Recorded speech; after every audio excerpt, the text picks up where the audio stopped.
por meio da educação. Tá? Já estamos na 3ª edição e eu sinceramente espero que tenhamos muitas outras. Tá? Vocês estão dando uma significativa contribuição para a nossa sociedade e para os animais com essa iniciativa. Eu sempre acreditei muito que os estudantes podem fazer muita coisa, independentemente dos professores e da própria escola. Tá? Então, este curso é mais um exemplo concreto disso. Portanto, mais uma vez, meus parabéns. Tá? Bom, pediram-me, então, para falar sobre a viabilidade econômica do bem-estar, uma abordagem extensionista. Eu vou me esforçar bastante para tratar desse tema nos próximos minutos. Tá? Eu organizei a minha apresentação em perguntas, mais especificamente em 5 grandes perguntas, e acredito que são as perguntas mais do que as respostas que movem o mundo, que movem os homens e as mulheres. Tá? Então, por isso a minha escolha por organizar, então, essa apresentação na forma de perguntas. Então, vou iniciar com a minha pergunta número 1. Quão difícil é melhorar o bem-estar dos animais de produção? E eu justifico a escolha dessa pergunta porque ela me parece central no contexto do tema que me propuseram. Okay? Então, desde já, eu também queria adiantar que eu não irei respondê-la, ou pelo menos eu não vou respondê-la diretamente, tá? Eu apenas vou trazer as minhas reflexões acerca deste assunto e deixar para que cada um e cada uma de vocês formulem a sua própria resposta. E mesmo porque seria muita pretensão da minha parte querer respondê-la, né, monocraticamente, dada a sua complexidade.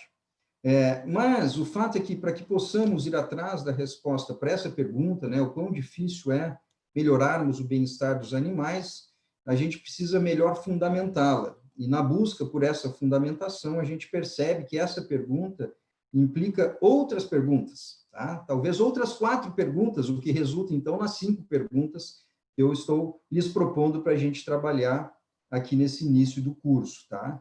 Então, vocês verão que essas outras perguntas, elas são mais básicas do que essa, são perguntas anteriores, vamos chamar assim, do que essa pergunta central, ok?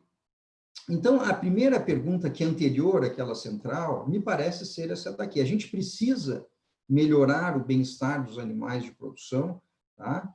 E veja bem, porque antes de tratar o quão difícil, ou de analisar o quão difícil é ou não melhorar, a gente precisa saber se a gente precisa se esforçar para melhorar o bem-estar dos animais de produção. Então, para essa pergunta, se nós fizéssemos aí uma pesquisa, nós vamos encontrar as mais diversas respostas, tá? Alguns vão dizer que os animais já têm bem-estar, porque eles estão produzindo, tá? E para eles, para essas pessoas, essa questão acaba sendo, então, irrelevante. Alguns vão dizer que não, porque eles são seres irracionais. E essas pessoas são aquelas que ainda veem os animais como máquinas, né? Portanto, desprovidas de racionalidade e de sentimentos. Outros vão dizer ainda que não, porque não dá, uma vez que tornaria a atividade economicamente inviável. E esta é uma argumentação muito recorrente, e que se relaciona, inclusive, diretamente com o tema da nossa conversa aqui. Outros ainda vão dizer que seria muito bom a gente melhorar o bem-estar dos animais, mas é difícil, especialmente pela questão do desafio econômico já mencionado, pela dificuldade técnica, pela falta de conhecimento e outros argumentos semelhantes a estes. Tá? Há ainda aqueles que diriam que seria bom também, mas a maioria dos consumidores não liga para esse assunto, ou mesmo que ligue, não tem dinheiro, né, para pagar mais, supostamente mais, pelos produtos diferenciados, oriundos desses sistemas mais preocupados com o bem-estar animal.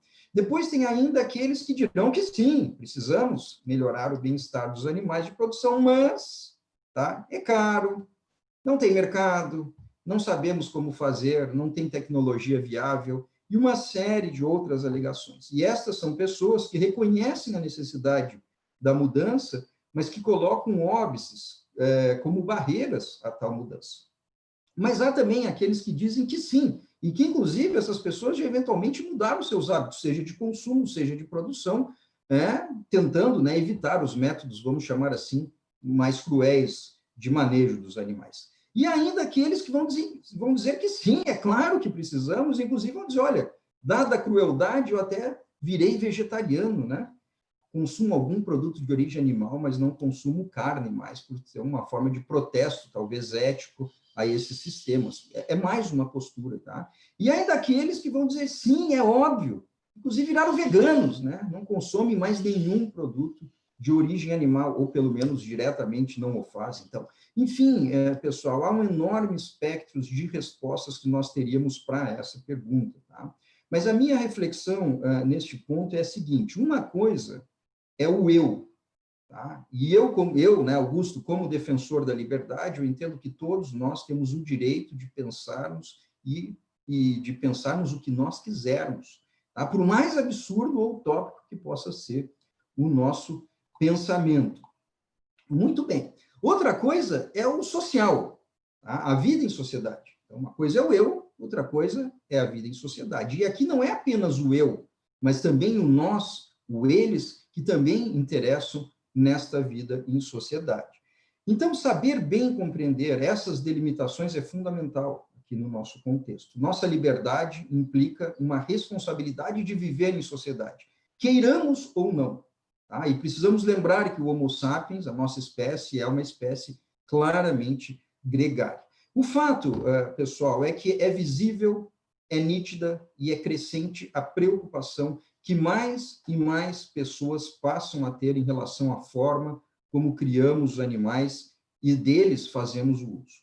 Isso é um fato, tá? E sob um ponto de vista bastante positivista, né, um fato é um fato. E ele está lá, e como cientistas, não podemos negar, ainda que o negacionismo esteja em moda no nosso país, o que é algo bastante lamentável, tá? O que está fazendo nós humanos nos preocuparmos mais com os animais seria um tema para uma outra conversa, tá? Mas para que a gente não fique no total vácuo em relação à pergunta, nós poderíamos usar algumas concepções, né, para tentar entender por que as pessoas, então, estão se preocupando mais e cada vez mais com esta questão do bem-estar dos animais de produção, tá? Então, nós poderíamos, por exemplo, usar a teoria do círculo de expansão do filósofo Peter Singer, tá? Então, na área da filosofia, isso aqui nos mostra, né, como esse livro, um livro excelente, inclusive, nos mostra como acontece essa expansão ética do ser humano que nos faz cada vez mais nos preocuparmos com outras coisas, com outras criaturas, outras dimensões, tá? Ou ainda, pessoal, nós poderíamos clamar aqui, ou chamar aqui a teoria da hierarquia de Maslow. Aí nós já estamos falando da psicologia, tá? Então, veja, sob diferentes óticas, diferentes ciências ou áreas do conhecimento, a gente mais ou menos vai tangenciar o mesmo assunto, tá? Então, a teoria do Maslow, muito conhecida, nós temos nossas necessidades básicas, que estão ali na base da pirâmide. À medida que essas necessidades passam a ser atendidas, nós começamos a ter outras necessidades, até a gente chegar ali na moralidade, na criatividade, na espontaneidade que vocês veem no pico da pirâmide. Tá? Então, existia como se fosse uma certa ordem de atendimento de necessidades, o que explicaria novas necessidades à medida que essas outras passem a ser atendidas. Muito bem, nós poderíamos também mencionar os avanços na tecnologia de comunicação, que coloca as pessoas em contato com a realidade, tá? E que lhes toca, a realidade que lhes toca e faz com que essas pessoas revejam os seus valores, as suas posturas, informações essas que eram raras há algumas décadas, tá? E que hoje estão na palma da nossa mão, literalmente, né? Literalmente na palma da nossa mão. Então, aqui um slide que talvez possa ser impressionante a alguns, uma frase, né, do Paul McCartney, todos conhecem, né, que traduz bem o que eu estou querendo dizer aqui. Ele falou lá, se os abatedores tivessem paredes de vidro, todo mundo seria vegetariano. Não é uma questão de se eu concordo ou não concordo, se gosto ou não gosto dessa frase, eu estou simplesmente trazendo fatos aqui para que nós possamos discutir. Bom, as paredes dos abatedores não são de vidro, obviamente, talvez nunca venham a ser de vidro, até por motivos meio óbvios, tá? Mas o fato é que o acesso à informação, sem dúvida, aumenta a transparência das suas paredes de uma forma ou de outra. Enfim, pessoal, independentemente do que o eu pensa, tá? Se esse eu é um produtor, ele vai perceber que ele vai ter que fazer algo diferente se ele quiser continuar tendo mercado pelos seus produtos de origem animal. Se o eu é um consumidor, essa pessoa cada vez mais terá alternativas à sua disposição para optar por mudar ou não os seus hábitos de consumo, enfim, novos produtos, sejam eles à base de vegetais, sejam eles à base de proteína animal, que não envolvam o abate e a crueldade com os mesmos. Enfim, todos esses produtos, né, estão cada vez mais disponíveis e sendo ofertados à sociedade, sendo desenvolvidos pela ciência, pelas empresas, etc. Então, para encerrar a nossa proposta de resposta a essa primeira pergunta, se nós precisamos melhorar o bem-estar dos animais, suponhamos, então, que entendamos, enquanto um ser social, como diria, né, o nosso Émile Durkheim, que sim, nós precisamos melhorar o bem-estar dos animais de produção, porque é uma demanda social, independente do que eu ache ou não ache, ou deixe de achar, é uma demanda social, e a sociologia claramente nos explica como acontece esse processo. Okay? Então, tentamos aqui apresentar uma possível resposta para essa nossa primeira pergunta. Ok? Mas veja bem, se estamos convencidos de que temos que mudar alguma coisa, é importante que entendamos essa coisa. É importante que entendamos essa coisa. E por mais óbvio que isso possa parecer, isso não é óbvio. Tá? Então, por exemplo, o que é bem-estar animal? O que é bem-estar animal? Tá? Muitos, especialmente o que eu chamo dentro da zootecnia clássica, tá, ainda acham que bem-estar animal é igual conforto ambiental e que se traduz automaticamente em produtividade animal. Enfim, acham que há uma correlação direta entre produtividade e bem-estar animal. E são muitos, muitos mesmos que ainda acreditam nisso. Tá? Foi assim que me ensinaram. Assim que me ensinaram na faculdade há 25 anos atrás. E, lamentavelmente, pessoal, muitos ainda ensinam exatamente assim. Muitos, não é um ou dois, muitos. Tá? E essas pessoas, tá, elas estão no mínimo um quarto de século no passado. Não evoluíram de acordo com a evolução da ciência. Tá? Então, quebrar esse paradigma de que o animal, se o animal está produzindo, é porque ele está bem, esse é um primeiro passo para se tratar de tudo isso que nós estamos aqui discutindo. Tá? Então, compreender qualquer animal como máquina, e esse slide que eu coloco aí, isso é tirado de um livro, tá? Um livro antigo, como vocês podem imaginar. Compreender qualquer animal como máquina é um reducionismo sem fundamento científico. Eu diria mais, é uma aberração ética. E para fazer uma brincadeira com vocês, se os animais fossem máquinas, e se nós quiséssemos trabalhar com animais, a gente não teria feito agronomia, veterinária, zootecnia, ou agroecologia ou biologia. Nós teríamos feito engenharia mecânica, ou engenharia civil, ou qualquer coisa do tipo. Tá? Animais são criaturas extremamente, muito mais complexas do que simplesmente máquinas. Tá? Muito bem, então a ciência já evoluiu mais do que suficiente para nos mostrar que isto é verdadeiro. Aqui eu trago um trabalho apenas, o trabalho clássico do professor McInerney, tá, da Inglaterra, foi analisado, depois adaptado para o português pela nossa querida professora Carla Molento, que inclusive vocês também terão satisfação de tê-la no nosso curso. Tá? É só uma concepção e há muitas outras, tá, com diferentes abordagens que tratam disso. Então, a relação positiva, vejam bem, a relação positiva entre bem-estar animal e produtividade animal, ela só é verdadeira até um determinado ponto, que nessa figura seria até o ponto B, tá? Até o ponto B. A partir de então, do ponto B para a direita, para frente, certo? Nós conseguimos tranquilamente aumentar a produtividade animal, mas em detrimento da sua qualidade de vida, tá? E nós poderíamos dar aqui vários exemplos, e vocês sabem de muitos deles, e durante o curso vai ficar bem claro. E se nós avançarmos mais ainda em busca da produtividade, é possível que a gente cruze um ponto D, que é um ponto que a gente já pode claramente chamar de crueldade animal, e ele continua produzindo, tá? Então, aquele paradigma de que se ele está produzindo é porque ele está bem, é um paradigma que não encontra mais sustentação na ciência, tá? Então, portanto, nós precisamos de conceitos mais amplos e mais atualizados, ou atualizados de bem-estar animal, ok? Então, há vários que são interessantes e que já nos mostram clara evolução, como aquele que sugere que bem-estar animal está relacionado ao grau de dificuldade que o animal tem de se relacionar com o meio, né? Um conceito clássico do professor Donald Bloom, né? Considerado um dos primeiros professores de bem-estar animal, lá de 1986, esse conceito, tá? Um bonito conceito. Mas nós temos vários outros, eu não vou trazer todos, vou trazer alguns e também não vou me me ater a cada um dos conceitos, tá? Porque isso aqui seria uma palestra mais introdutória e, ao longo do curso, vocês certamente vão ter contato com eles. Para não ficar me repetindo, eu apenas vou apresentar os conceitos aqui. Talvez um só eu vá me deter um pouquinho mais. A questão das 5 liberdades, né? Um avanço enorme, uma coisa bastante prática, eu diria até, tá bonito, ficou famoso, creio que todos vocês conhecem, né? Os animais, então, teriam bem-estar se tivesse livre de fome, sede, desconforto, dor, ferimentos, doenças, livres para expressarem seu comportamento, livre de medo e estresse. Creio que, imagino que todos vocês já tenham tido algum contato com essa concepção teórica, ok?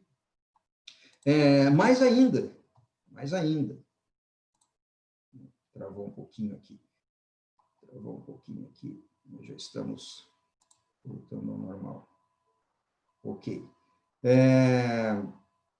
Até o conceito das 5 liberdades, que hoje eu diria que talvez seja o principal, digamos assim, até o conceito das 5 liberdades já vem sendo revisto e repensado e vem sendo questionado, tá? Só para dar um exemplo para vocês aqui, eu trago uma importante colaboração dos professores, a professora Frauke Oll, o professor Franz Josef van der Stey, ambos são da Faculdade de Medicina Veterinária de Utrecht, tá? na Holanda, ok?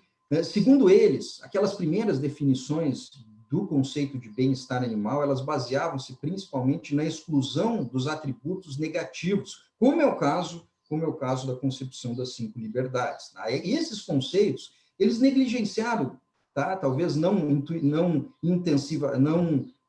intencionalmente, eles negligenciaram o fato de que, durante a evolução, os animais, eles otimizaram a sua capacidade de interagir e se adaptar ao ambiente. Tá? Então, o bem-estar, como uma função biológica, abrangendo um contínuo entre um bem-estar positivo e, vamos chamar assim, negativo, ele deve levar em consideração que existe uma dinâmica da capacidade adaptativa dos indivíduos. Tá? Então, o bem-estar positivo, ele implica que o animal tem a liberdade e a capacidade de reagir adequadamente, ou seja, de forma adaptativa, tá? A estímulos positivos e potencialmente prejudiciais, ou seja, também ele tem que ter a capacidade de se, digamos assim, defender dos estímulos negativos, porque é isso que o levou à evolução, tá? Então, consequentemente, no âmbito da avaliação dos aspectos biológicos do bem-estar animal, é de extrema relevância avaliar se um animal ele é capaz de cumprir as exigências das respectivas circunstâncias ambientais, dados, obviamente, os limites da capacidade da sua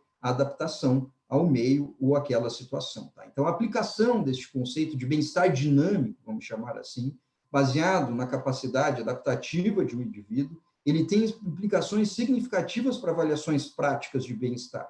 Tá? Então, os profissionais que devem aconselhar sobre questões de bem-estar animal devem levar em consideração essa interação complexa num contexto evolutivo. Tá? Em outras palavras, para ser mais objetivo, esses pensadores, esses 2 colegas que eu acabei de citar a vocês, eles apresentam uma crítica construtiva à concepção das 5 liberdades e parte, então, do pressuposto de Por que eles apresentam essa crítica ao conceito das 5 liberdades? Porque as 5 liberdades partem, segundo eles, tá, de um pressuposto de que é um total domínio nosso sobre os animais. Ou seja, sistemas de produção mais alinhados com uma realidade biológica mais natural, digamos assim, dos animais, devem ser considerados.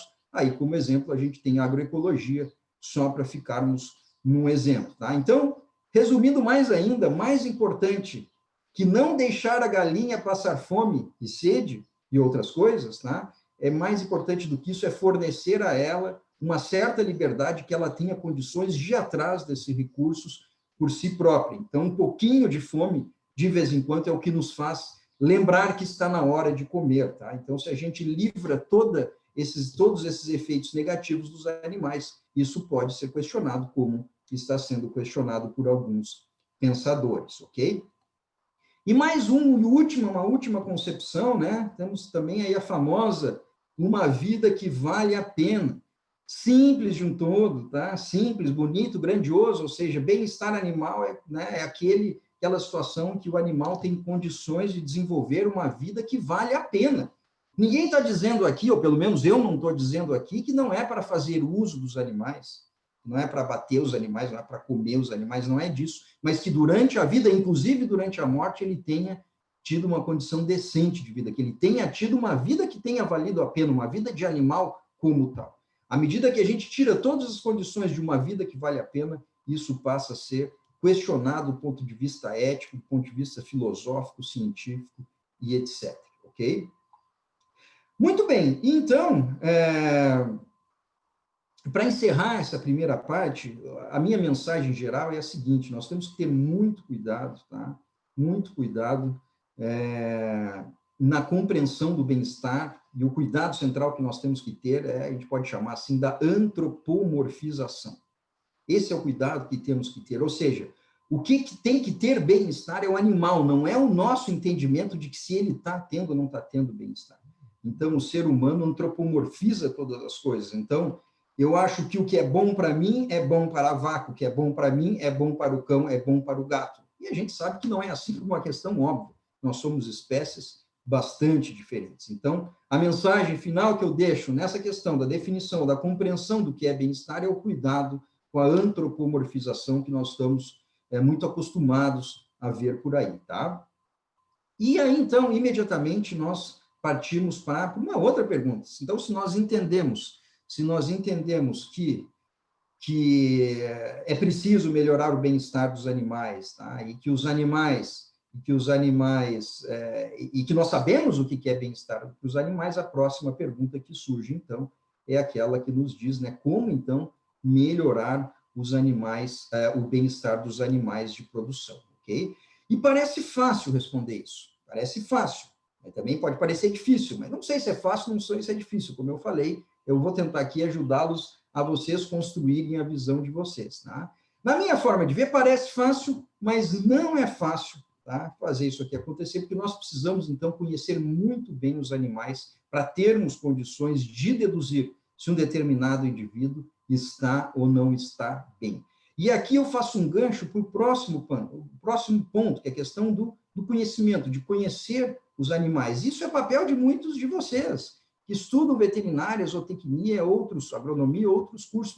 Quem conhece melhor um animal do que um médico veterinário, um zootecnista? Tá certo? Então, vejo a responsabilidade que vocês têm nesse contexto, tá?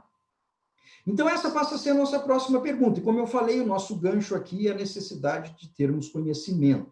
Então, veja bem, as pessoas precisam conhecer os animais, precisam conhecer os sistemas produtivos. Eu estou falando, as pessoas precisam conhecer nutrição animal, reprodução, manejo, sanidade, para que, então, elas consigam dar melhores condições de bem-estar a esses animais.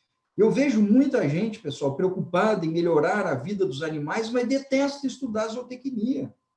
Fica difícil, tá? Não me parece uma estratégia muito recomendada. Até para se eu quiser criticar a produção animal, eu preciso conhecer o que eu estou criticando.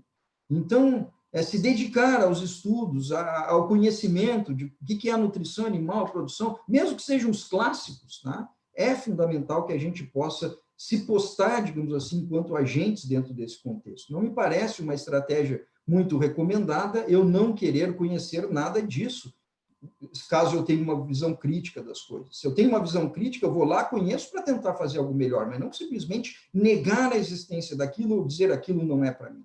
Tá? Então, eu costumo, para tentar responder objetivamente essa pergunta, tá? Eu costumo separar essas soluções, vou chamar assim, em dois grandes grupos, que poderíamos aqui organizar de uma forma semelhante à que se encontra nesse quadro aqui. Tá?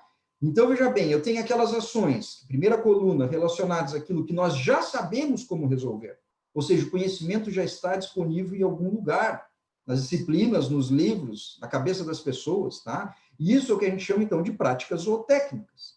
E um segundo grupo, na coluna da direita, tá? Que seriam ações relacionadas àquilo que nós ainda não sabemos resolver. Ou seja, o conhecimento ainda não está disponível. E quem cria conhecimento é a pesquisa científica.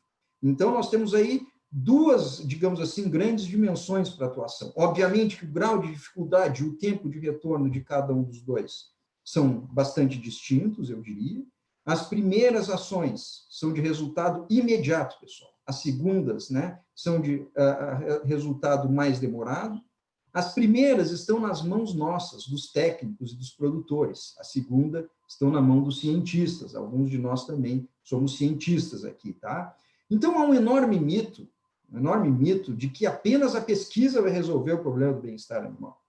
E com o que nós já sabemos, como a gente diz, né, com o estoque de conhecimento que nós já temos, ou seja, do ponto de vista técnico, já dá para fazer muito.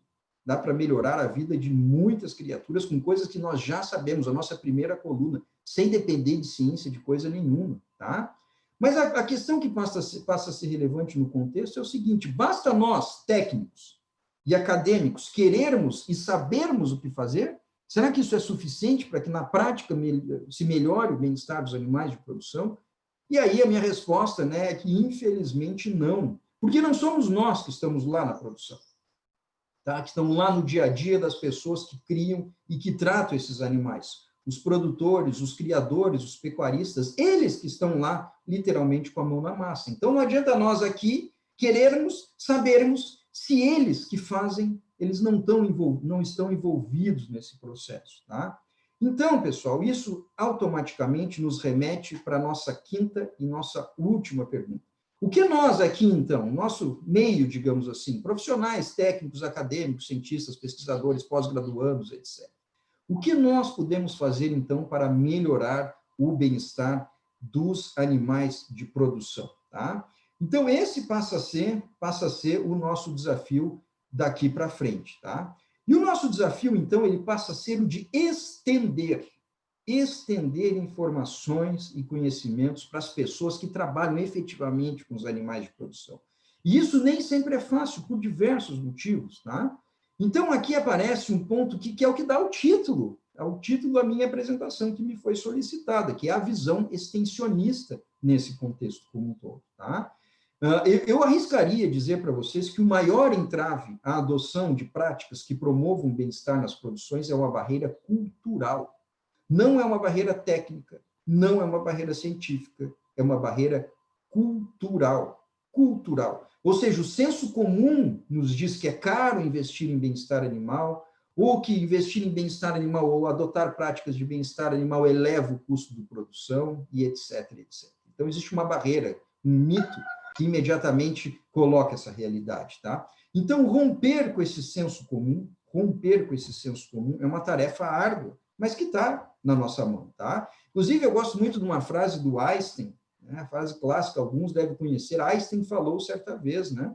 Tempos difíceis estes, nos quais é mais fácil desintegrar um átomo do que quebrar um preconceito, tá certo? Então, são esses preconceitos que estão incrustados na nossa cultura, na cabeça de muitos técnicos, de produtores e de industriais, tá? Então, na minha forma de ver, para quebrar preconceito, para gerar uma mudança cultural, o caminho mais agradável, vou chamar assim, tá? Para essa mudança cultural, chama educação. E a extensão, que é o tema da minha fala, a extensão no seu âmago é um processo pedagógico. A extensão no seu âmago é um processo pedagógico. E veja bem, eu não estou falando aqui apenas da assistência técnica, e também não estou trazendo uma visão crítica à assistência técnica, de forma alguma, mas a assistência técnica é uma parte da extensão. A extensão, no seu conceito mais holístico, daquele conceito de uma construção de um mundo melhor, de um mundo mais bonito, de um mundo com maior número, mais bonito, um mundo melhor para o maior número possível de pessoas, de criaturas. Esse é o conceito holístico de extensão, do qual a assistência técnica, obviamente, é uma parte dele, tá? Então, pessoal, aqui a gente pode trazer algumas concepções de extensão rural, tá? Aqui uma primeira concepção, o que é a extensão? Conjunto de atividades educativas, de apoio, de comunicação, que permite a adoção de novas técnicas, novas tecnologias, pelos seus usuários, tá? Uma outra concepção, a extensão ensina as pessoas a identificar seus próprios problemas, ajudando-a a adquirir mais conhecimentos e habilidades e o estimulando a encontrar alternativas da solução para a dificuldade que se defronta. Então, é um processo copartícipe de atuação do técnico, nós, no caso, com as pessoas que são elas que estão lá lidando com os animais, tá? Então, é uma concepção muito bonita da extensão, tá? É um processo educativo, tá? Desenvolvendo, então, esse enfoque educativo, a gente deve ter presente, deve ter claro que a educação é ensinar a pensar, é refletir, a agir, de acordo com o que mais convém para o indivíduo e para a coletividade. Então, é pensar junto com aquelas pessoas, tá? Então, ao invés de simplesmente chegar num produtor descascar o pau nele porque ele está fazendo alguma coisa errada, a gente tem que dar consciência a ele de que talvez ele tinha outra forma de fazer melhor para o animal, para ele, para todo mundo. Tá? Então, a mudança de concepção que a extensão nos convida a desenvolvermos. Tá? Então, como essa concepção talvez mais filosófica, a gente entende que educação ela tem um objetivo de desenvolvimento integral das faculdades humanas como um todo, sejam elas físicas, intelectuais, morais, etc., para que o educando, então, essa pessoa que recebe, né, o nosso apoio, digamos assim, a nossa atenção, ele possa, então, cumprir a sua destinação social como indivíduo, como profissional. Tá? Então, isso, veja bem, em poucos minutos aqui, talvez menos de um minuto, eu tenha tentado trazer a minha concepção do como que a gente vê a extensão, ok? Isso, mas o problema não é simples, né? Porque estender conhecimento para o campo não é fácil, tem custo, exige pessoal capacitado, e mais do que isso, exige pessoal vocacionado, exige instituições, exige políticas públicas e também políticas privadas. Tá? Então, lamentavelmente, as empresas públicas tradicionais de extensão rural cada vez perdem mais espaço em nosso país, tá? Com exceção de alguns estados do Sul, que têm lá suas EMATERs fortes, como Rio Grande do Sul, Paraná, tem EPAGRE em Santa Catarina, tá? Nós temos Incapé no Espírito Santo, EPAMIG em Minas, EMATER também em Minas. Então, salvo algumas exceções, infelizmente, essas empresas, né, elas estão com cada vez mais dificuldade de conseguirem trabalhar, né, por questão de interesses ou desinteresse político, né, de acharem que não é um serviço importante. Então, deixando de lado a extensão, mas pensando em sistemas de produção, os próprios sistemas de produção podem fazer isso daí, em parte, pelo menos. Então, veja bem, os sistemas de produção integrados com a indústria, como a avicultura de corte, a suinocultura, as próprias agroindústrias podem estender conhecimento para os seus produtores e elas fazem isso. Então, nós temos ali um aliado forte, as agroindústrias integradoras, por exemplo. Empresas de insumos também prestam serviço de assistência técnica, tá? Claro que acaba sendo vinculado à aquisição dos seus produtos, a um interesse comercial claro e evidente, tá? Então, é algo que pode ser limitado, pode ser questionado, mas não deixa de ser um serviço, então também de estender conhecimento aos produtores. E em setores nos quais os produtores são mais capitalizados, tá? Como na pecuária de corte de média e de grande escala, por exemplo, eles podem pagar os seus consultores privados, que podem desempenhar também esse papel de extensionistas, tá? Nós temos um mundo de alternativas. Universidades, universidades, prefeituras municipais, inclusive amanhã temos eleições. Vejam bem em quem vocês vão votar. Pergunte se o seu candidato a vereador, a prefeito, o que ele pensa da extensão, por exemplo, no seu município. Tá? Então, está na nossa mão. Então, universidades, prefeituras municipais, associações, ONGs, as ONGs, né, que o senhor que ocupa o cargo de presidência da República chama de câncer, e que não entende nada de coisa nenhuma, tá? ONGs são fundamentais, elas são uma extensão da sociedade civil organizada para nos ajudar a resolver uma série de problemas, também pode ser importante, tá? Então, todas as instituições têm papel, podem ter um papel muito importante no contexto que nós estamos aqui falando. E o que talvez nós teríamos aí de novidade para discutir um pouco, né? É a questão do que vem sendo chamado aí da ATER digital. Então, a ATER, né, Assistência Técnica de Extensão Rural, a ATER é uma sigla, né, Assistência Técnica de Extensão Rural. Agora estamos aí falando muito da ATER digital, e acho que isso aqui é importante para nós, tá? É uma novidade que se apresenta que pode desempenhar uma função extensionista, por que não, tá? Principalmente via WhatsApp. Muitos produtores não têm computador, muito menos internet, mas muitos têm WhatsApp. Tem lá o telefone celular, já pega lá na sua região, tá? Então, o WhatsApp, por exemplo, pode ser um instrumento aí, né, um meio de se trabalhar com a TER, com extensão rural, com assistência técnica, tá? Inclusive, é uma área que nós estamos muito interessados no nosso laboratório, por exemplo, já desenvolvemos alguma coisa nesse sentido, nós estamos começando a nos organizar para montar um estúdio de ATER digital dentro do LAI, tá? Então, nós acreditamos nisso. Já que é difícil a gente conseguir ir a campo e assistir os produtores, por que a gente não tenta, de alguma forma, fazer à distância? Não estou dizendo que vai substituir, que é exatamente a mesma coisa, mas é alguma coisa que pode ser feita. Tá? Então, a gente tem que usar a tecnologia em nosso favor.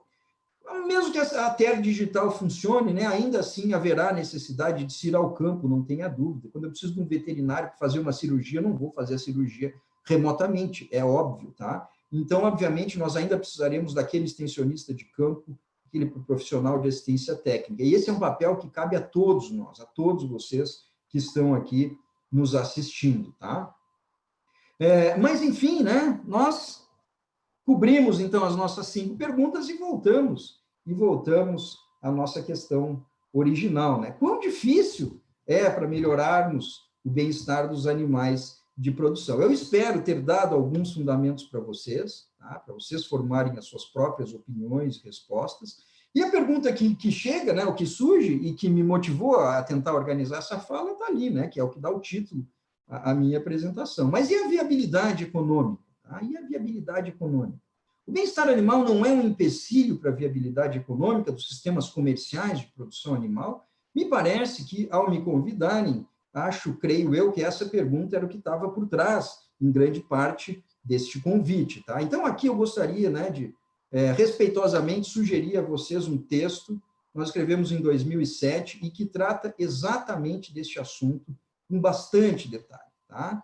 É um capítulo de livro publicado pelo meu departamento, pelo meu programa de pós-graduação, que vocês encontram, tá? Lá no ResearchGate, se vocês colocarem ali o título, lá no ResearchGate, ele está livre, vocês conseguem baixar esse capítulo, e nesse capítulo nós detalhamos, então, muitas das coisas que eu simplificadamente vou discutir aqui com vocês, por uma questão de objetividade e de tempo que a gente tem, tá?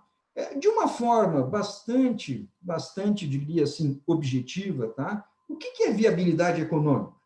O que é viabilidade econômica? A viabilidade, pessoal, ela vai acontecer, tá? Quando um determinado bem ou serviço que está sendo produzido e ofertado à sociedade, quando tem demanda suficiente por ele, tá?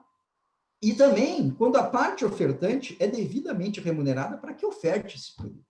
Então, veja bem, é necessária uma certa coincidência de interesses entre consumidores, tá? Que é dado pelo que a gente chama da sua satisfação, que os economistas chamam de satisfação ou de utilidade, e também pelo interesse de produtores, que é dado pela sua, em última instância, pela sua rentabilidade, principalmente. Então, viabilidade econômica é isso, tem que ter coincidência de interesses. Quem produz tem interesse de produzir, quem compra tem interesse de comprar. Então, não há culpados nisso daqui. Tá? Há agentes realizando trocas e relações sociais, relações comerciais. Tá? Então, se a gente quiser entender o que dá viabilidade econômica, eu tenho que começar daqui. Eu tenho que começar entendendo o que é viabilidade econômica. Qualquer coisa que fure nesse interesse, dessa coincidência de interesses, não vai ter viabilidade econômica. Então, eu gostaria de começar por aqui, trazendo este conceito. Tá? Enfim, o que determina as forças de oferta e demanda, ou seja, o que molda o que os economistas chamam de comportamento do consumidor e comportamento do produtor, é algo muito estudado na teoria econômica. Eu trago aqui um quadro, um resumo disso, nós estudamos isso na graduação com os nossos alunos, tá? Pegamos variável por variável dessas, ok? Então, a gente estuda as variáveis que definem a demanda que está na esquerda de vocês, as variáveis que definem a oferta que está na direita de vocês, tá? Então, aqui, eu tentei, nessa apresentação, fazer algo mais descontraído, algo menos técnico, tá? De modo que eu optei por não explorar cada um desses determinantes. Tá? Eu apenas gostaria de deixar registrado que existe isso, que a economia, as ciências econômicas nos fornece esse ferramental teórico e prático também, que é muito importante para a gente estudar bem-estar animal, aliás, para estudar qualquer coisa dentro do mundo social, tá? Então, só gostaria de deixar registrado que isso existe, é uma importante ferramenta para todos nós, tá? E eu repito que as informações detalhadas de cada uma dessas variáveis e a relação dessas variáveis com o bem-estar animal dos animais de produção é detalhado, então, naquele capítulo que eu tomei a liberdade de sugerir aos senhores e às senhoras, tá? Aqui eu vou tentar tratar do que eu chamei aqui dos elementos chaves dessa relação. Peguei os principais, tá? Os elementos chaves dessa relação produtor-consumidor. Então, veja bem, para o produtor, o que vai interessar basicamente é receita e custo. E dentro de custo, o que define custo é preço dos insumos e tecnologia de produção. Eu destaquei a tecnologia de produção. Tá? Vejo que está destacado numa coloração diferente. Para consumidores, por sua vez, o que interessa numa ação de demanda é a sua própria satisfação, que os economistas chamam de utilidade, e a sua renda, ou seja, a capacidade de conseguir satisfazer aquela vontade. Porque eu posso ter muitas vontades, mas eu simplesmente não tenho dinheiro para atender, então eu não vou me satisfazer. Então, sempre fica nesse conflito entre o que eu quero e eu consiga ter condições de comprar ou de pagar por isso, tá? E só voltando, então, a tecnologia, que é o primeiro aspecto que eu vou destacar, ela nada mais é do que a forma como a gente produz as coisas. Então, a tecnologia é o que une a maior parte de nós aqui. Nós estamos estudando, né, para sermos técnicos, veterinários ou tecnistas, agrônomos, seja lá o que for, porque nós queremos saber como produzir. Isto é tecnologia para a economia. Apenas isso, tá? Então, a próxima pergunta que vem, que me parece central disso tudo, tá? É o seguinte, ó, existe um entendimento, como eu já falei, acho que 2 ou 3 vezes, de que elevar níveis de bem-estar animal também eleva custo de produção.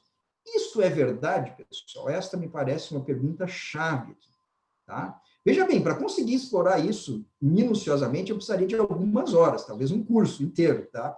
Só para falar disso. Mas isso só é verdade. Isto só é verdade em alguns casos. Que casos são esses? Naqueles casos em que não há nenhuma outra possibilidade de melhoria, ou seja, não há nenhuma possibilidade de aumento de eficiência no sistema produtivo.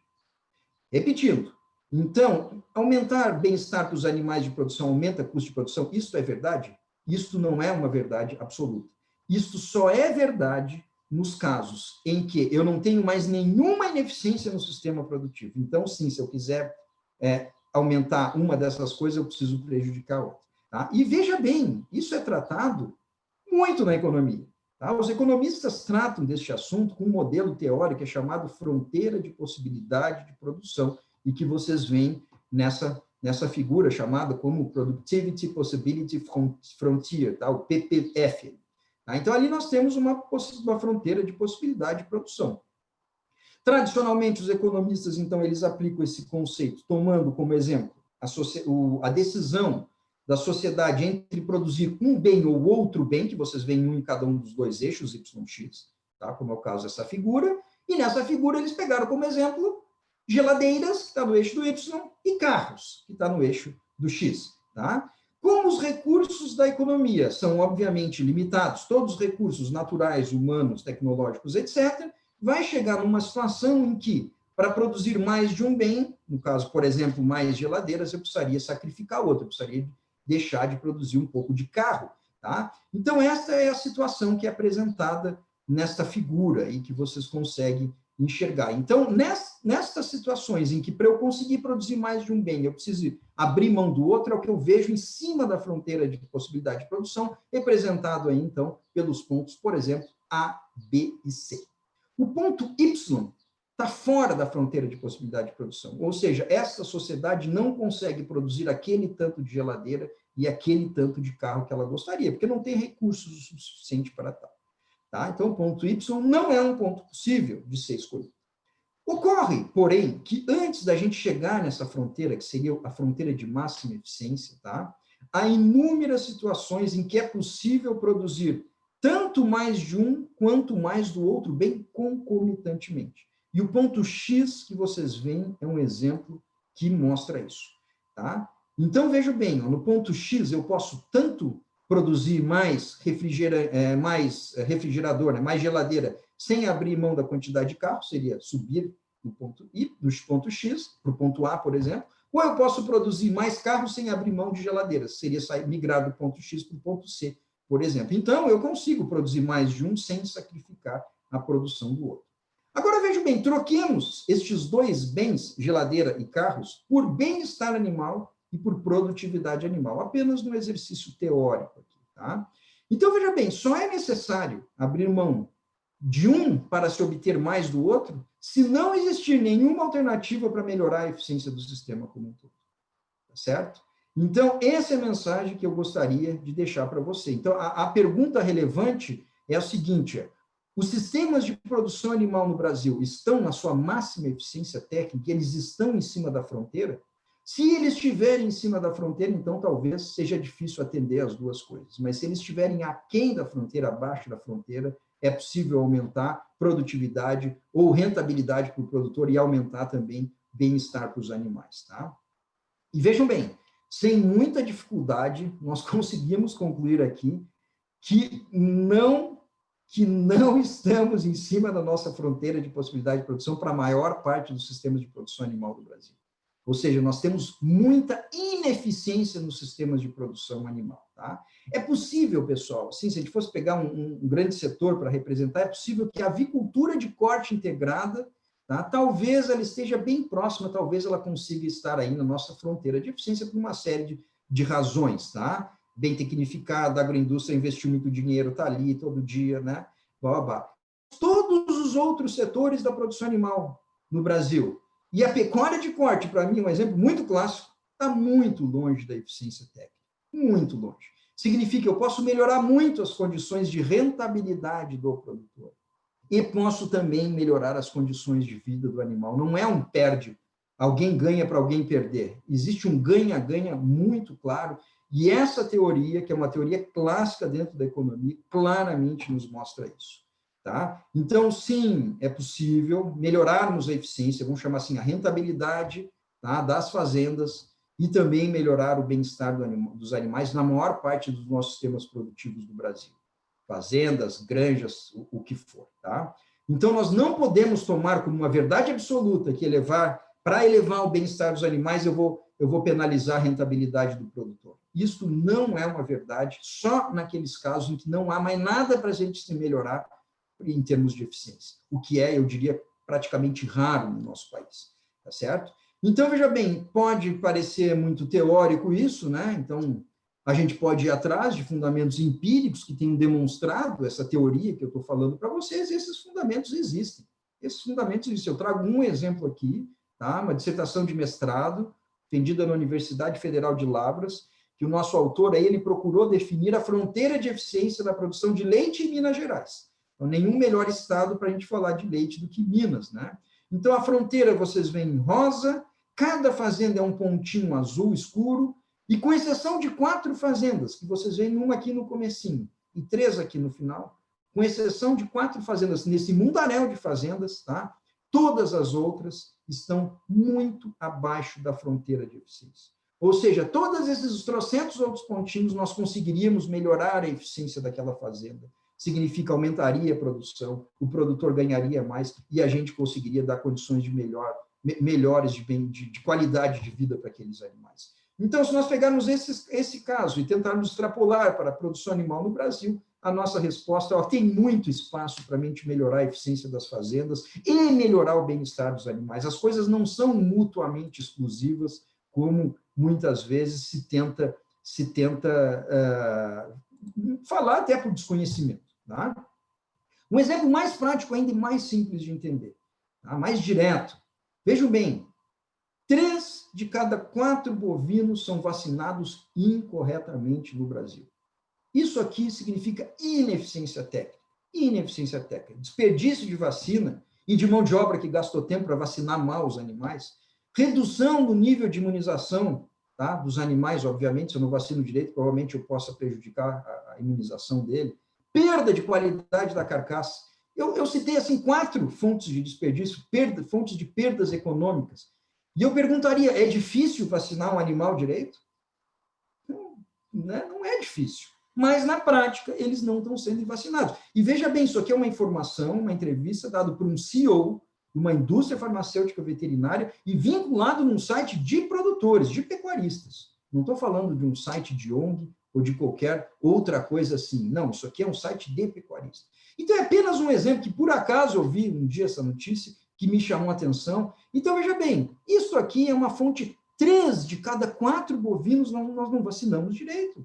Então, onde está a aplicação da técnica correta no campo? Fonte de desperdício, fonte perda de dinheiro, tá? E, obviamente, comprometimento também das condições de saúde, de bem-estar desses animais, tá?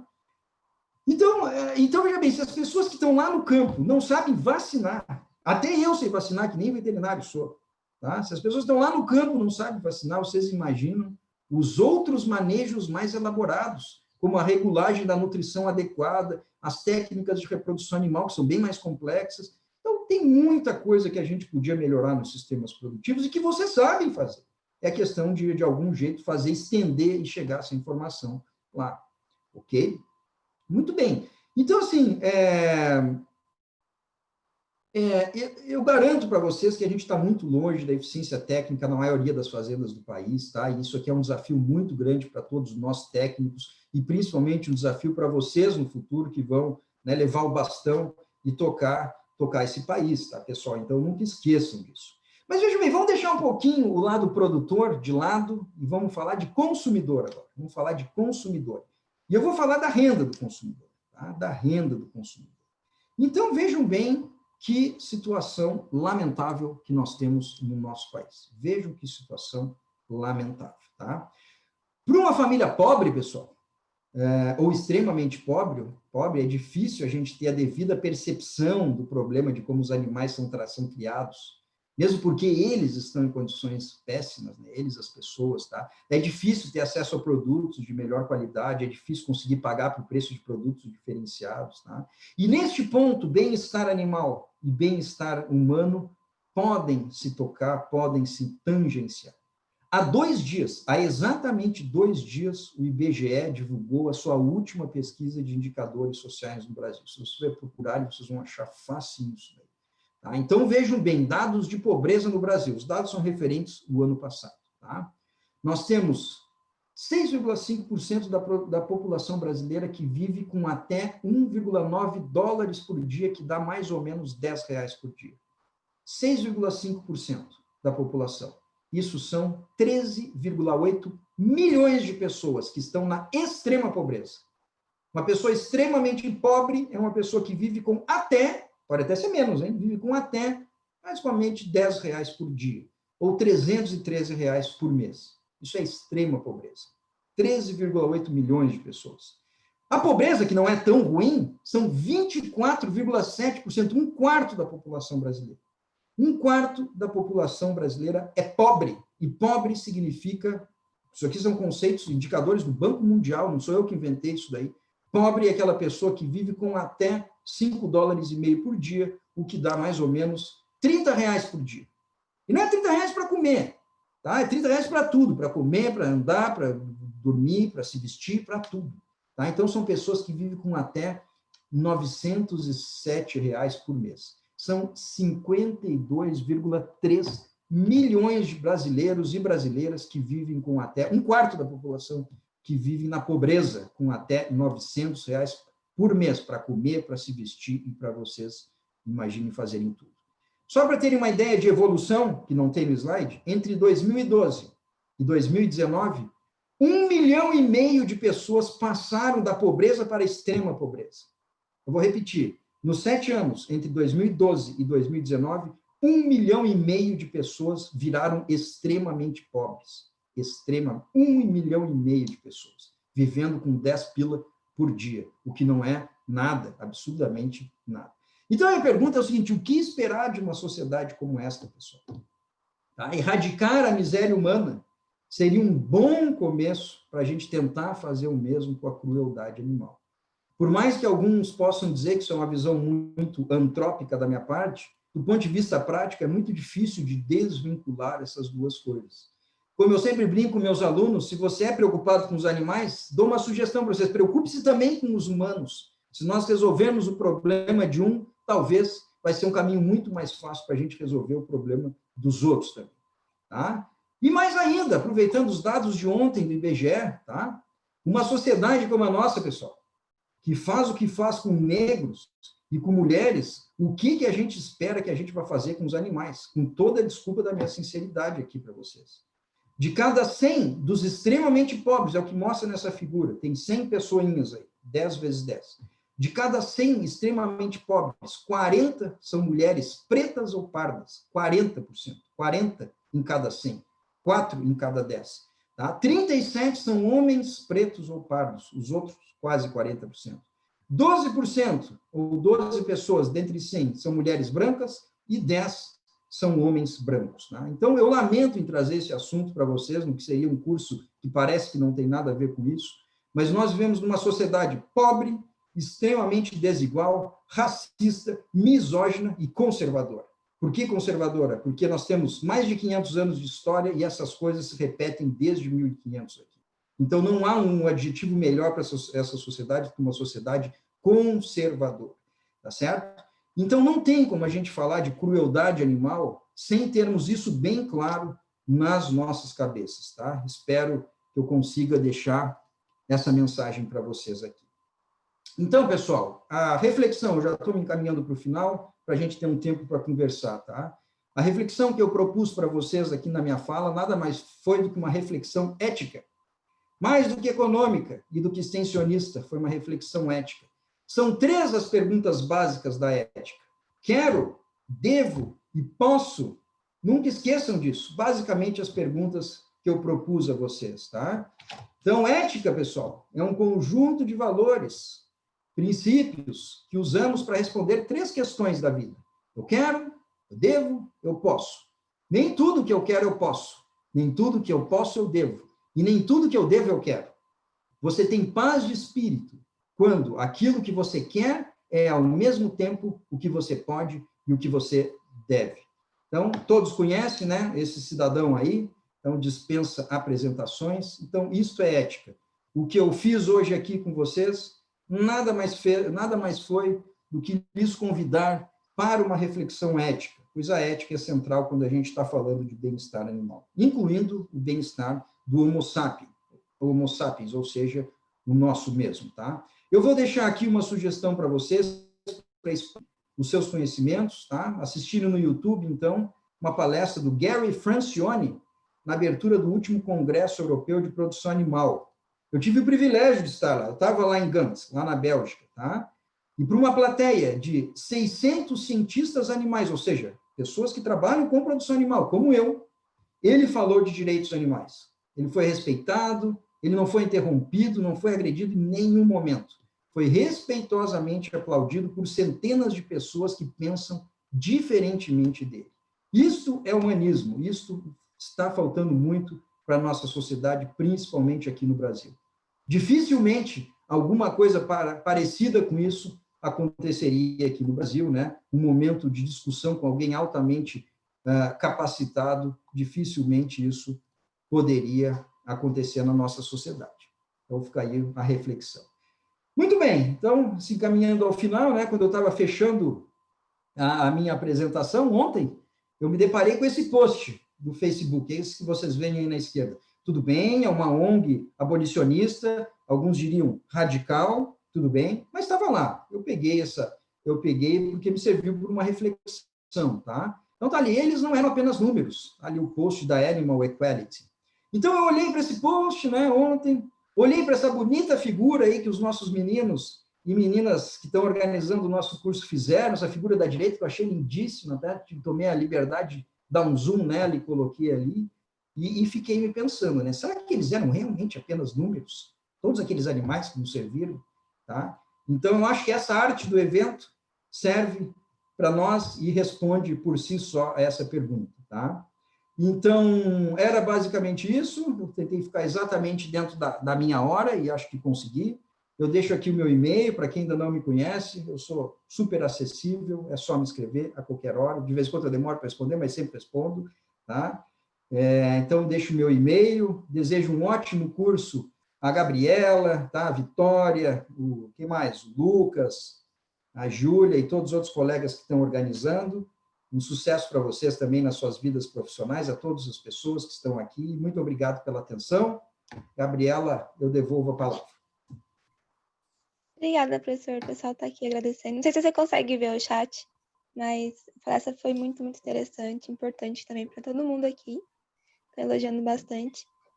Então, vou começar com as perguntas. A primeira é da Aline Grazielli. Ela pergunta: nessa nova concepção da liberdade, os sistemas como free range, então, são o caminho para tanto a criação de poedeiras como também frangos de corte, para que possam ter a liberdade de buscar alimento, dentre outros benefícios. Ok, não tenha dúvida que é um caminho, tá? Não tem dúvida que é uma tentativa de resgate, né, de se conceder mais liberdade aos animais, tá? Veja, não são sistemas utópicos, são sistemas reais, comercialmente viáveis. Nós temos vários exemplos, inclusive a empresa que patrocina gentilmente o nosso evento, tá? Só para dar um exemplo, que é que eu conheço melhor, mas tem muitas outras, tá? Então, sim, é uma realidade, é uma tentativa de se ir nessa direção de dar condições mais naturais, condições decentes de vida aos animais. Então, são sistemas que demonstram, em grande parte, o que eu estou defendendo aqui, que é possível melhorar o bem-estar dos animais e é possível termos sistemas comercialmente viáveis. Para não me alongar muito, eu responderia assim.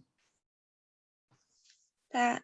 A Beatriz pergunta, no caso de frangos de corte que já estão próximos dessa fronteira de eficiência máxima, como melhorar o bem-estar desses animais? Bom, se nós seguirmos naquela teoria, quem já está na fronteira da possibilidade de produção, ou seja, não tem mais nada para melhorarmos, nós teremos que abrir mãos de algumas coisas, tá? Nós teremos que, sei lá, por exemplo, dar mais espaço a eles, nós poderemos, talvez, dar uma vida um pouquinho mais longa para eles, talvez a gente possa pegar um pouco menos pesado no melhoramento genético, que a gente sabe que tem vários problemas, e isso pode implicar aumento de custo de produção. Veja bem, eu tentei responder de uma forma geral. Eu não estou dizendo que nenhuma situação, a melhoria do bem-estar, nunca vai levar ao aumento de custo de produção. Não. Se eu parto do pressuposto e eu constato que não há mais nada para melhorar, é possível que eu, para conseguir dar mais espaço para o frango, uma vida menos acelerada, etc., e talvez vá demorar mais, eu vou ter que dar mais espaço, vou gastar mais com ativos físicos, e isso vai custar mais. É possível. E acontece, a gente sabe, a gente mensura isso, tem várias pesquisas. Só que nesses casos há outras alternativas. Por exemplo, provavelmente esses produtos serão mais valorizados pelos consumidores. E aí, no preço, o produtor tira a diferença do custo mais elevado. Vários trabalhos mostram isso, tá? Então, é claro, fica difícil concorrer um frango no sistema mega tradicional de mega eficiência com um frango mega diferenciado, se fôssemos concorrer preço a preço. Mas não é preço a preço. Eles têm uma valorização. E essa valorização é possível que consiga, então, compensar esses custos mais elevados. É assim que eu vejo que pode acontecer com a avicultura de corte, que já é uma eficiência muito boa. Sim. A Elsa pergunta, considerando que os sistemas livres de gaiolas, quando bem manejados, possuem maior grau de bem-estar animal, há estudos observando esse aumento de produtividade de ovos em sistemas livres de gaiola?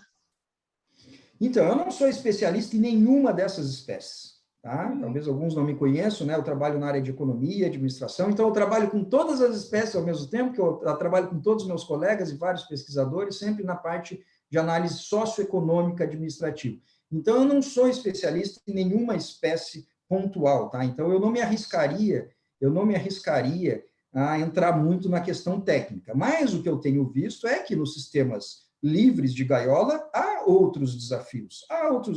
Pode ter alguma redução de produtividade, mas talvez aumente a longevidade das galinhas, enfim. Há alguns desafios. Tem a questão sanitária, que é sempre um desafio. Claro, é muito mais fácil quando eu controlo tudo do que deixar o bicho solto. Os riscos que ele vai correr são maiores, a possibilidade de contaminação é maior. Então, a gente tem desafio. Tá? Mas eu não me sentiria confortável em especificamente dar dados assim, pontuais nessa questão de produtividade, para nenhum sistema. Então, essa pergunta eu fico devendo e deixo para os próximos colegas que vão trabalhar com vocês, Gabriela. Perguntaram também se você tem algum estudo comparando custos de sistemas de produção de leite tradicionais e adotando medidas de bem-estar animal. Não tenho. Eu, particularmente, não tenho, tá? A gente tem vários projetos de custo, talvez seja uma das áreas que a gente mais se dedica no nosso laboratório, mas ainda não comecei. Não. Uma moça está prestando mestrado para entrar agora, casualmente, tá? Tem um aluno no Sul também que está estudando o custo de produção de leite, Fabrício, mas ainda não entramos para valer no leite, tá? Nós já temos para galinhas poedeiras, nós temos alguma coisa para bovinos confinados, nós temos também para ovinocultura, mas bovinos de leite, eu particularmente ainda não tenho dados. Mas eu arriscaria dizer que se vocês procurarem na literatura internacional, vocês vão encontrar essas informações de outros estudos. Tem uma mensagem aqui do Wilmar, ele falou para repassar para você que ele conhece, para você conhecer o trabalho extensionista dele, com preceitos de bem-estar em animais pecuários da Universidade Estadual de Londrina, chamada Escola de Capatazes. O professor Adorado Zanella é nosso parceiro. Que ótimo. Você Agradeço o Vilmar, tá? E só aproveitando, agradeço, fico à disposição para manter contato. Eu não falei nada de trabalhador rural, porque assim, é muita coisa e a gente não consegue colocar tudo que gostaria. Mas vocês não tenham dúvida, Vilmar, que é uma linha fundamental de pesquisa disso tudo, porque é o que a gente mencionou, são os trabalhadores que estão lá. Os trabalhadores que estão lá no dia a dia. Tá? Então, assim, se eu não tiver um trabalhador capacitado, motivado, feliz, com bem-estar, como é que ele vai dar bem-estar para os animais? Então, parabéns pela linha, é algo fundamental de ser trabalhado, a questão do trabalhador, não só do produtor, enfim, dono da propriedade, da granja, mas o trabalhador que está ali no manejo dos animais. Tá? Então, muito bom. O Lucas pergunta, como você acha que o conceito de saúde única pode ser mais incorporado na sociedade frente a esses problemas de bem-estar animal na produção? Eu acho que é muito importante, eu acho que o conceito de saúde única, ele vem adicionar nisso tudo, eu acho que ele traz mais holofotes para o bem-estar animal, tá? E a questão da pandemia, por exemplo, resgata muito esse assunto como um todo, então acho que as coisas se complementam assim, muito bem complementadas, tá? Então, essa concepção de saúde única, que tem a ver com o que eu acabei de falar, qualidade de vida do trabalhador rural, qualidade de vida do proprietário, das pessoas na cidade, enfim, de tudo, com a erradicação da pobreza extrema ou da pobreza, claro que isso tudo se junta. Então, eu vejo, e eu acho que eu posso falar isso com alguma propriedade, depois que começou a surgir com mais força o conceito da saúde única, isso resgatou ainda mais a importância que a questão do bem-estar animal está tendo. Então, a saúde única veio para ajudar muito os bem-estaristas, aí não tenha dúvida. Uhum. A Aline pergunta, você acredita que uma parceria com a educação socioambiental não mudaria essa questão cultural na produção? E pergunta também se você Sim, tem feito algum trabalho com parceria em relação à extensão com especialistas na educação socioambiental. sim, não tenha dúvida, é exatamente o que eu falei, educação socioambiental e extensão, tá? Extensão, não só extensão rural, é claro, mas também extensão urbana, enfim, de qualquer meio. Então, educação socioambiental é tudo nesse conceito, né? Não tenha dúvida nenhuma. Eu, particularmente, não tenho nenhuma atividade, nem de pesquisa, nem de extensão, voltada à educação socioambiental. Gostaria, está nos nossos planos, tá? Eu sempre quis trabalhar com criança, até hoje não consegui, o máximo que eu consegui fazer com criança, nós temos um grupo de estudo da história da agropecuária e da ecologia, e no ano passado nós participamos de uma feira do conhecimento no Colégio Pirassununga, foi muito legal. Nós conseguimos, durante um dia, trabalhar com crianças, mostrando como é que foi a evolução histórica do homem. Mas, assim, é muito difícil, a gente já faz muita coisa, já sua, né, para conseguir fazer o que tem que fazer. Eu ainda não consegui trabalhar com educação socioambiental voltado para público mais jovem. Gostaria muito, estamos abertos, tá? Está nos nossos planos, nós já temos mais espaço aqui no campus, conseguimos mais uma sede, temos isso no planejamento, mas ainda não chegamos lá. Entendi. Acho que não tem mais perguntas. No chat não tem mais, professor. Ok? Acho que a gente vai encerrar aqui e a gente pode dar um intervalo para o pessoal, então. Quero agradecer, professor, pela sua participação aqui, por ter disponibilizado o seu tempo aqui em pleno sábado. E Sempre uma é isso, professor. satisfação, Muito Gabriela. obrigada mesmo. A gente está sempre à disposição, né? Sempre até eu morrer, todos os alunos podem sempre contar comigo e vocês são sempre o nosso primeiro público, tá bom? Muito obrigado a você, a todos os colegas dos grupos de estudo que estão organizando, a EJAV, ao Centro Acadêmico. Obrigado a todas as 58 pessoas que estão aqui na sala, obrigado a todos vocês. Espero que tenham um ótimo curso, tá bom? Um abraço a todos e a todas. Um abraço, professor. Bom final de semana. Obrigado. Pessoal, eu vou lembrar vocês que a lista de presença está aqui no chat para vocês preencherem. Vai ficar aberto só até 10h30. Então, 10h30 a gente começa a próxima palestra, tá bom? Vou deixar uns 15 minutos de intervalo para vocês.